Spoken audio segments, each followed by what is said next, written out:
તાજેતરમાં મને content creator તરીકે ઈશા ફાઉન્ડેશનની મુલાકાત માટે આમંત્રણ મળ્યું અને તરત જ હું ઉત્સાહિત થઈ ગયો. આ જગ્યાને રીલ્સ અને વિડીયોમાં જ જોયેલી અને ત્યાં મારી વિઝિટને વાત કરું તો ઓહ, ત્યાંની એનર્જી શું વાત કરું. એક અલગ જ અહેસાસ છે, એક અલગ જ ઉર્જા, એક અલગ જ સ્થળ, એક દિવ્ય જગ્યાએ જાણે હું પહોંચી ગયો હતો. જે ક્ષણે તમે પ્રવેશ કરો છો એવું લાગે છે કે સમય ધીમો પડી ગયો છે. એક અલગ જ શાંતિ, એક અલગ જ તાજગી. ત્યાં ધ્યાન લિંગનનો અનુભવ એકદમ અલગ જ હતો. એ જગ્યા તો જોરદાર છે બોસ.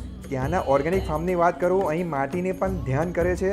કોઈ રસાયણો નહીં, માત્ર શુદ્ધ પ્રેમ અને પ્રકૃતિની કૃપા સર્વેની ભૂખ મિટાવે છે.